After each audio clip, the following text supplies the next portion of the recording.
From St. Mary's, University of Minnesota, you're listening to St. Mary's Currents. I'm your host, Ashley Beeson. Digital platforms have become an integral part of how Americans get their news, with social media playing a crucial role, particularly for younger adults.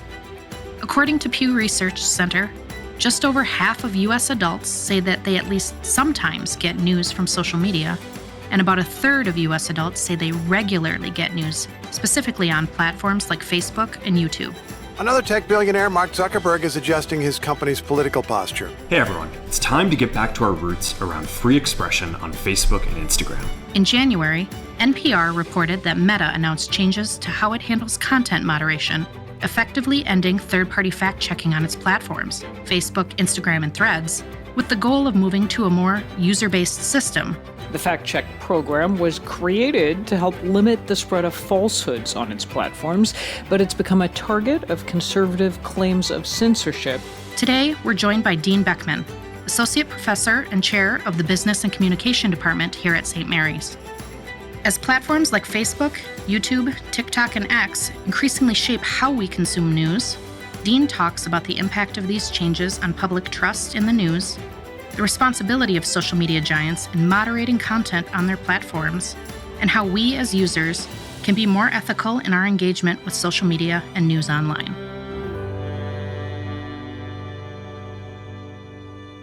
Dean, thank you so much for joining us today. Before we dive into this topic, can you introduce yourself to our listeners and let them know what you do here at St. Mary's, your professional background, and what your academic interests are? Absolutely. Thank you, Ashley, for having me on today's episode.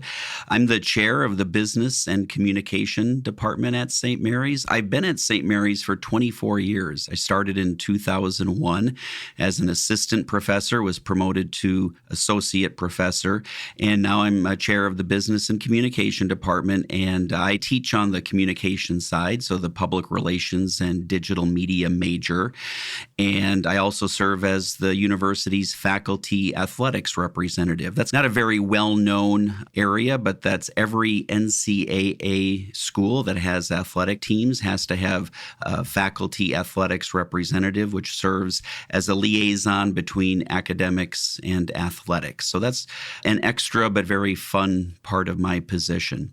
Before I started at St. Mary's, I worked in radio for Winona Radio for Jerry and Pat Pappenfuss for 7 years, doing news, sports, and sales, and then I started up at St. Mary's after that. Great. So to start, can you share your thoughts on the evolving role of social media as a news source? How do platforms like Facebook, YouTube, X, and TikTok fit into the broader media landscape today? So one of the classes I teach at St. Mary's is Intro to Mass Communication. And if you remember, I said I started back in 2001. And that was pretty much pre-social media. Mm-hmm. So one of the fun things about teaching that class is I have gotten to see all of that evolve. Sure. And so the way social media has evolved and changed the landscape of media in general has been fascinating. I think one thing to keep in mind is that with all of these social media sites that you mentioned in there, they are not news organizations. They're places where people go to get information and to post their own information, right? And so then the controversy surrounds itself over what users on those platforms are you getting your information from? Sometimes when I talk to students in class about news and getting news, a lot of them say, I get my news from TikTok or from X. And I say, well, no, you're not getting your news from there. You're getting your news on there. And then you're getting it from the users on that platform. So it's certainly used as a news outlet, but by their very nature, they are not news organizations. So I think that's one important thing. And then the other thing that's fascinating in that this new internet and social media technology has brought upon us is that we as individuals are now producers of mass media content. If you think back to legacy traditional mass media, It wasn't very easy to have your own television show, to have your own radio show, to have your own newspaper, your own magazine. Today, we can have all of those things ourselves through podcasts like this, through blogs that we might write, through just basic social media posts that we create. So today, we are all, assuming we're using social media and posting on it, we are all producers of mass media content. So I think as part of the evolution of social media and media in general, that's a big aspect. And I'm not sure we've talked enough about media literacy, right? Because if you're going to be a producer of mass media content, there is a responsibility with that. So one of the things we do in our classes, at least on the communication side of things, is we make sure that they understand when you're producing mass media content, with that comes an expectation of ethics and responsibility. Now, just to follow up, in your classes, when you're talking with students and having some of those conversations, do you talk much as well about, there's also a dynamic with social users online as well. They're getting this content from other sources. Are they always opening up those sources and fully reading what's there too? You see a lot of people on channels commenting that don't necessarily seem to have absorbed the information in the first place. So is that a conversation you're having with your students? Absolutely. I think, obviously the verification of information is critical. So we talk about that, but there's no question that a lot of people don't do that. We have become a society that scans information rather than reads in depth about information. And so I think that plays into it as well. And these social media platforms lend themselves to scanning and scrolling and quickly commenting or sharing without sometimes even knowing what we're sharing. Yeah. And the more that we stay in echo chambers and follow those things that we are predisposed to agree with, the worse that gets, right? Because then we feel like we don't need to verify this information. And I don't need to read that deeply about it because I already agree with everything this person says, right? And so therefore it must be true. And sometimes it's not, right? And so there's no question that that's sort of what has transpired with a lot of these social media. So Meta recently decided to discontinue third-party fact-checking on its platforms. From a journalism perspective, what does this mean for the credibility of the news that people are looking at and taking in on social media? Sure. The whole news credibility thing is fascinating to look at and to talk about. We could spend hours, a whole podcast just talking about that topic. And I think a lot of what we are talking about today really boils down to news credibility. There's no doubt in recent years it has taken a hit. One thing I would say, though, is that pretty much ever since journalism started, news credibility has been in question. Because the role of a journalist is very different than what a politician or a business or an organization is trying to accomplish. A politician, an organization, a business, they're accomplishing public relations. That's their goal, right? A journalist's goal is to report what they know to be true or what they find out to be true, which sometimes is in direct conflict with a politician, with a business, with an organization. And so if you go back to the start of journalism, the very first newspaper in this country lasted one issue because the British monarchy didn't like what it was writing about. And at that time, we were the colonies still ruled by Great Britain, right? It lasted one issue. And so it took many years after that before the first regularly published newspaper occurred. So going back to the 1700s, there was criticism over journalism. And then even since then, certainly the penny press era of newspapers brought forth a lot of criticism of sensationalism or fake news and all of that. Theodore Roosevelt in 1906, President Roosevelt called journalism, investigative journalists in particular, muckrakers, which was a very derogatory term to say that they just dredge up the bottom of the lake and try to expose things in an investigative way. And those journalists back then would have said, yes, absolutely, we'll wear that as a badge of honor. Sure. But again, that was a criticism of the media. You go through the Richard Nixon presidency, widespread criticism of the media, right? So I think this whole phenomenon of news credibility and complaints that the media is biased is nothing new.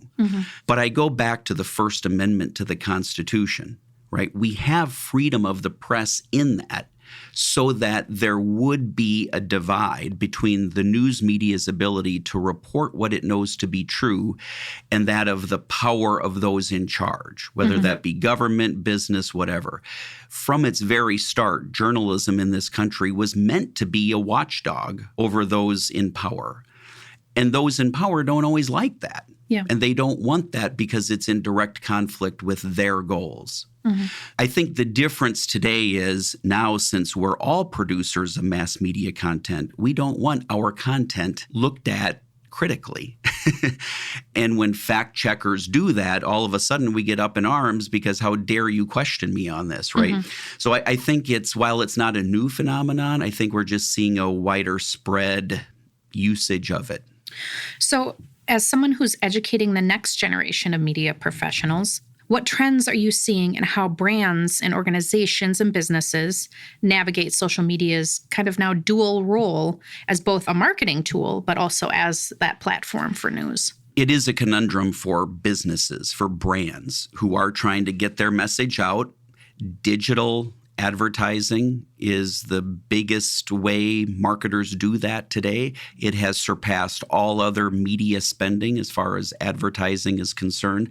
You know, it used to be you'd go to television to put commercials out there, but back in 2017, digital media surpassed television for where marketers are placing their ads, right? So I think about almost 3/4 of every ad dollar spent today are in digital platforms. However, most brands are concerned about what they call brand safety, right? They want to protect their brands from controversial issues, from controversial statements. And a lot of times when you're doing digital ad spends, you don't always know what content your ad might be placed next to. Sure. So that's where that brand safety comes in. So a lot of the social media platforms are trying to assure advertisers and brands that we will protect your brand from appearing next to controversial comment, but it's not foolproof, right? It happens, and it's happened before, and it'll happen again. So I think the conundrum that businesses face is how do we reach people where they're at on digital platforms without exposing our brands to unwanted negative criticism that we're supporting something just because our brand ad appeared next to this comment or this topic in a social media platform. Do you think there's another level of that as well, too? Because I know there's a certain amount of increase in probably readership and viewership in some of that more sensationalized news and information that's out there. So there's also a trade-off from a visibility stance of, you know, there's a risk associated with that, but there's also probably an increase in viewership if you do have brands posting their ads on some of that content. So I think your more established brands can get away with asking not to be placed near some of that more controversial content, even if it gets clicked on more. Yeah. Whereas your startup brands, your lesser known brands that are trying to make a name for themselves, they may be willing to take that risk just to get more exposure, as you talked about. But it's certainly a dilemma that is only going to grow, I think, for the marketing community.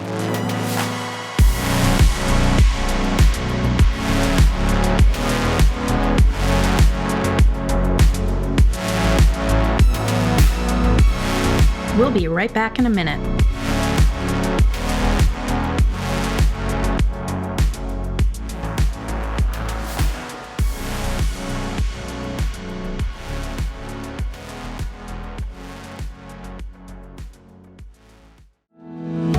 The business world changes fast, and technology advances every single day.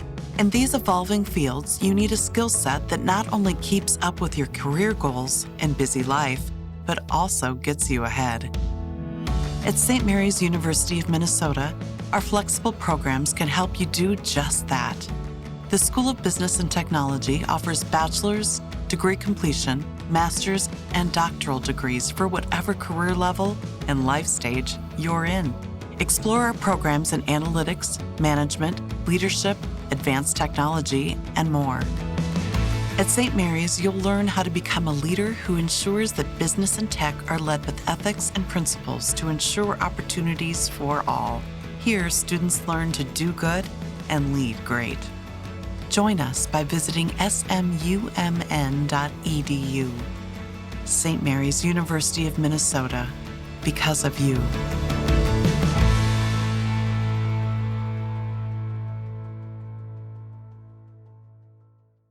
So, how do you think the reduction of fact-checking will affect public trust in news shared on social media?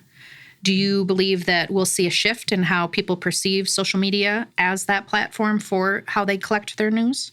I do. I don't think we're going back to where, it's just the traditional media. I think people will continue to just get their news on social media. I think one of the concerns I have is that there are a lot of smaller communities that don't have traditional news outlets, such as a town newspaper, a weekly newspaper. We're fortunate enough here in the communities that St. Mary serves, we do have, fairly robust traditional media, but there are a lot of what's called news deserts out there. Mm-hmm. And I think those are the areas where they don't have journalists covering issues. And so that news vacuum, that void, gets filled then through people posting on social media. Mm-hmm. And if there is misinformation being posted or just outright false information or something isn't covered at all, then how are people supposed to believe what they're seeing, and where do they turn to for believable information? So I think the credibility of news is especially acute in those places with news deserts. But I also think the credibility of news is a concern for traditional news outlets as well, because, having a trained journalist cover issues, I think, is still very important in today's world. But there's going to be less of that as those outlets just don't see the traction that they used to. Sure. So for journalists, what challenges do social media platforms pose when it comes to ensuring fact-based reporting? I think two things. One, the speed with which they report. There is so much competition now to not only beat the competition as the competition used to exist, mm-hmm. but now the competition is the rest of us too. Sure. Because, there's so many people who will either hear a rumor or get wind of something and then just go online and report it, even, they're a citizen, right? And so they're breaking news before traditional outlets are. Mm-hmm. Traditional news outlets verify the information first, then report on it. Mm-hmm. But we have seen traditional news outlets suffer in that because they're racing to be first. And the faster you can get something out there, then others have to credit you for that. And you get the clicks, the traction for being first. And because most major news outlets are profit-based, they want to be first. They want all of, the exposure that comes with that. So I think their ability to just take a breath, slow down, verify before reporting is an increasing challenge. I think the other thing, too, is that because so many people live in their echo chambers, how do we get people to look at different types of information that's out there and to hear that there might be multiple viewpoints to any given topic or issue? And so I think because of that, certain news organizations suffer. And over the years, we've seen news organizations become very partisan. Yeah. And I think that's part of the problem. Once cable news hit, they had to fill a 24/7 void. Mm-hmm. Cable channels in particular are going for very niche audiences. And so they've seen profit from going to a more partisan divide, even in their news reporting. Yeah. And basically, that just means, what are they reporting on? And what are the entertainment talk shows talking about on those news channels? Like a lot of those people on the news channels, I wouldn't necessarily call them journalists. They're entertainers, right? Sure. They're talking about news stories, news topics, but by nature, they're not necessarily journalists as we would traditionally think of as a journalist. So, in your opinion, should social media platforms continue to take on some level of responsibility in monitoring the content on their platforms? Or should we really be focusing on leaving it up to those traditional media outlets to continue that source verification and addressing those credibility issues for the general public to be informed enough to really do their own research? Yeah, I think two things. I don't think we're going to go back to the days where the social media sites have those fact checkers anymore. They didn't start off that way, right? They started off as very open communication, free speech, say whatever you want. It's up to the user to decide what to do with it or to follow or not follow.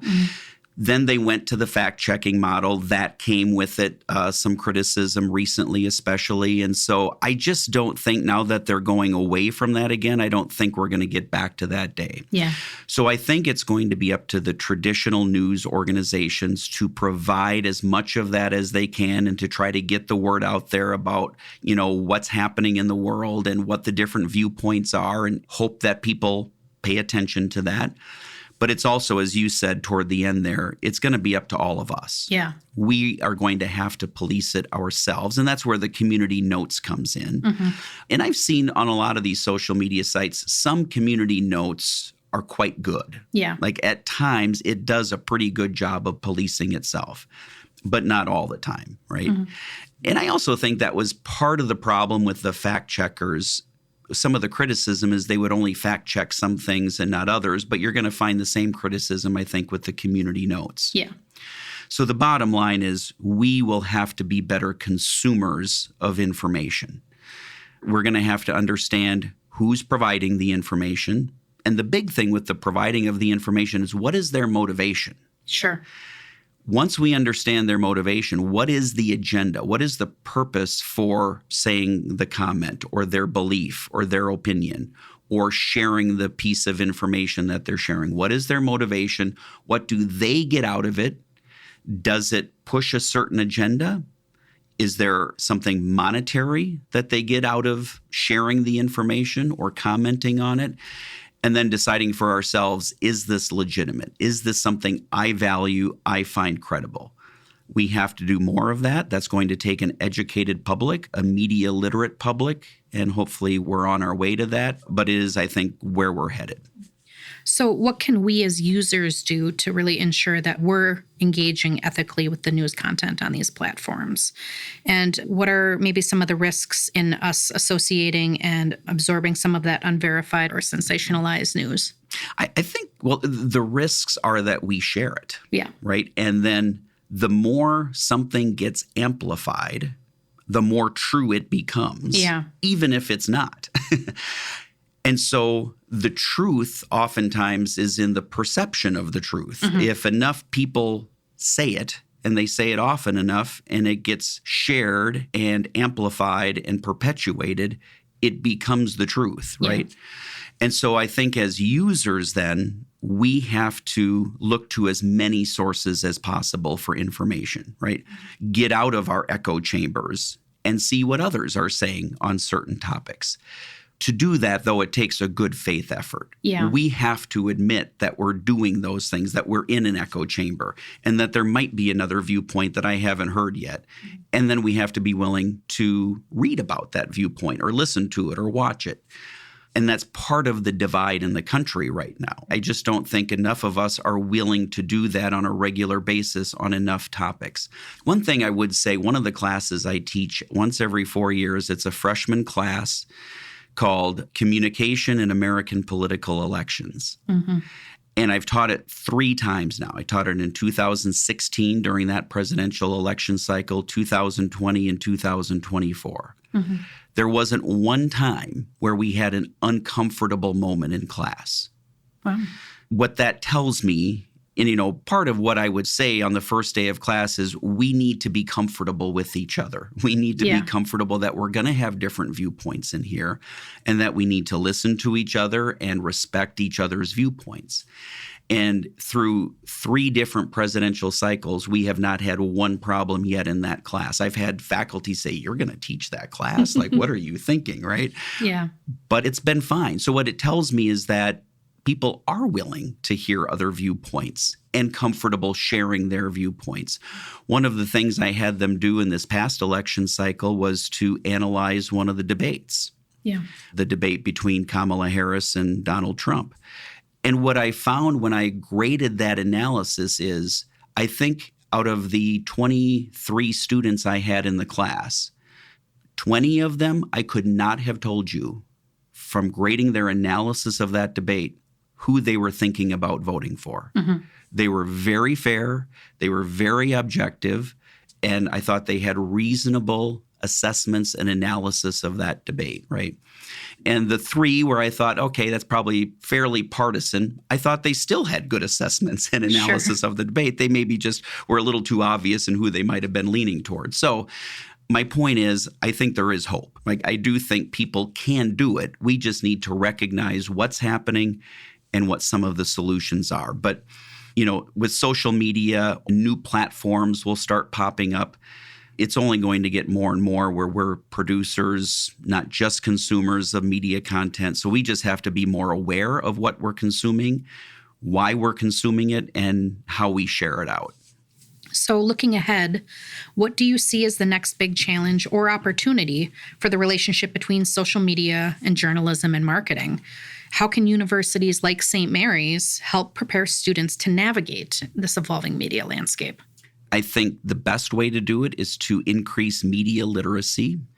The more we can ask students to take classes that are media related, I think then they have a better understanding of how journalism originated. It originated as a watchdog over not only the government, but just people in power in general. They understand that one of the reasons we became a democracy in the first place was because we had freedom of the press. You cannot sustain a democracy without freedom of the press. Our founders understood that, which is why they put that as the First Amendment to the Constitution, one of our rights. So I think the more we can educate people on that and encourage them to become ethical producers of media content, the better. For marketers and for the media at large, there will be new platforms popping up all of the time, right? And so how can they participate in those platforms in a way that promotes their brands, their products, their services, but still in an ethical manner and in a way that serves society and not just, a selfish agenda? If I had a perfect answer, we could bottle it, market it, and sell it. But it's one of those things that's very tricky in today's media landscape because you don't know what the next iteration of this stuff is going to be. Well, thank you again for joining us today. I really appreciate your time, Dean. Yeah, thank you. Fun being here. St. Mary's Currents is a production of the St. Mary's University of Minnesota Office of Marketing and Communication. It is produced by Ashley Beeson with help from Michelle Rovang. It is recorded, edited, and engineered by Jeffrey DeMarsh. Our theme music is by Will Van de Kramer. For more information on this episode or St. Mary's Currents, visit smumn.edu/currents. And if you enjoyed this episode, please follow us wherever you find your podcasts. I'm Ashley Beeson. We'll see you next time for St. Mary's Currents.